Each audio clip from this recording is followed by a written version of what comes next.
নমস্কার বন্ধুরা, Moli motivation YouTube চ্যানেলে আপনাদের সবাইকে স্বাগত। শক্তির আরাধনা, অমাবস্যার ঘোর অন্ধকারে আলোর উৎসব। হ্যাঁ, আমরা কালী পুজোর কথাই বলছি। মা কালী হলেন দুষ্টের দমন এবং শিষ্টের পালনকারী।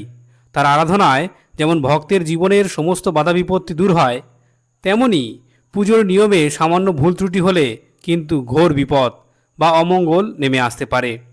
কালী পুজোয় অনেকেই মনস্কামনা পূরণের জন্য বা ভক্তি ভরে উপবাস বা উপোস করে থাকেন। কিন্তু আপনারা কি জানেন উপবাস করার কিছু নির্দিষ্ট নিয়ম আছে শাস্ত্র অনুযায়ী? এই নিয়মগুলো না মানলে উপবাসের কোনো ফল তো মেলেই না, উল্টে সংসারে নেতিবাচক প্রভাব পড়ে। আজকের ভিডিওতে আমরা বিস্তারিত আলোচনা করব কালী পুজোয় উপবাসের সঠিক নিয়ম কী এবং কোন নিয়মগুলো উপোস থেকে ভুলেও করা উচিত নয়। তাই ভিডিওটি না টেনে শেষ পর্যন্ত অবশ্যই দেখুন। প্রথমে বলি, উপবাস কিন্তু শুধু পুজোর দিনের বিষয় নয়, এর প্রস্তুতি শুরু হয় আগের দিন থেকে। নিরামিষ আহার, পুজোর আগের দিন অবশ্যই সংযম পালন করুন। পেঁয়াজ রসুন আমিষ খাবার আগের দিন থেকেই ত্যাগ করতে হবে। মানসিক শুদ্ধতা, শুধু শরীর নয় মনকেও শুদ্ধ রাখতে হবে। আগের দিন রাত থেকে মনে কোনো খারাপ চিন্তা বা কারো প্রতি বিদ্বেষ আনা যাবে না। পুজোর দিন সকালে ও উপবাসের মূল নিয়ম। এবারে আসি পুজোর দিনের নিয়মে। অমাবস্যা তিথিতে মা কালীর পুজো হয় সাধারণত নিশীথ রাতে বা মাঝরাতে, তাই এর উপবাস বেশ দীর্ঘ হয়। স্নান ও সংকল্প, সকালে ঘুম থেকে উঠে সূর্যোদয়ের আগে স্নান সেরে পরিষ্কার বা নতুন বস্ত্র পরিধান করুন। এরপর ঠাকুরের সামনে দাঁড়িয়ে সংকল্প করুন যে আপনি ভক্তি ভরে উপবাস পালন করবেন।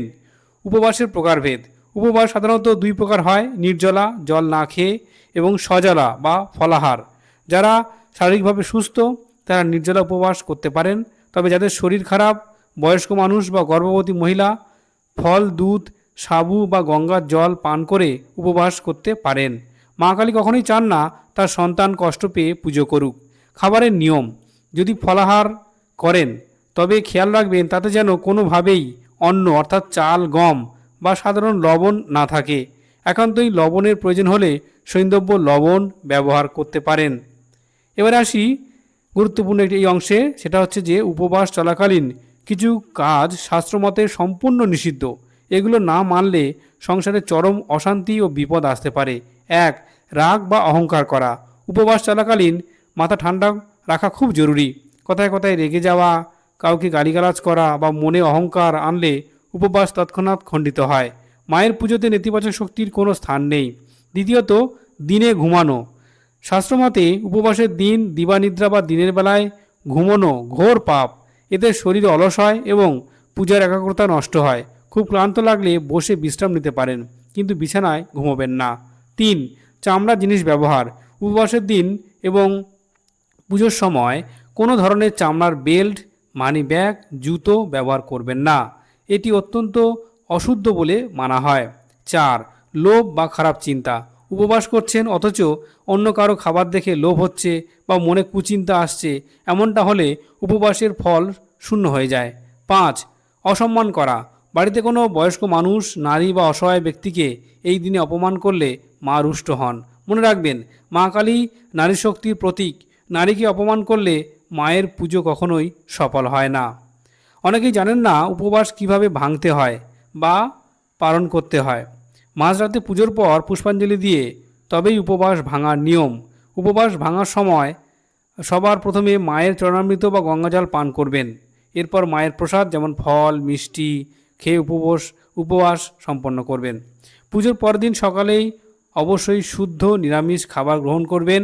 উপবাস ভাঙার পর হঠাৎ করে আমিষ খাবার খাওয়া শাস্ত্র এবং স্বাস্থ্য দুটো দিক থেকেই ক্ষতিকর। পরিশেষে বলি, ভক্তি হলো সবচেয়ে বড় জিনিস। নিয়মকানুন অবশ্যই মানতে হবে, তবে তার চেয়ে বেশি দরকার মায়ের প্রতি অটুট বিশ্বাস এবং ভালোবাসা। ভুল ত্রুটি মানুষেরই হয়, তাই মায়ের কাছে ক্ষমা চেয়ে শুদ্ধ মনে পুজো করুন। মা ভবতারিণী আপনাদের সবার মঙ্গল করুন, আপনাদের জীবনের সমস্ত অন্ধকার দূর করে আলোর দিশা দেখান। দর্শক বন্ধুরা, আজকের ভিডিওটি যদি আপনাদের ভালো লেগে থাকে এবং তথ্যপূর্ণ মনে হয় তবে অবশ্যই একটি লাইক করবেন। আপনার বন্ধু এবং পরিবার পরিজনদের সাথে ভিডিওটি শেয়ার করবেন, যাতে তারা এই নিয়মগুলো জানতে পারে। আর এই ধরনের আরও আধ্যাত্মিক এবং তথ্যমূলক ভিডিও পেতে আমাদের চ্যানেলটিকে সাবস্ক্রাইব করে পাশে থাকবেন। কমেন্ট করতে ভুলবেন না। সবাই ভক্তি করে লিখুন জয় মা কালী।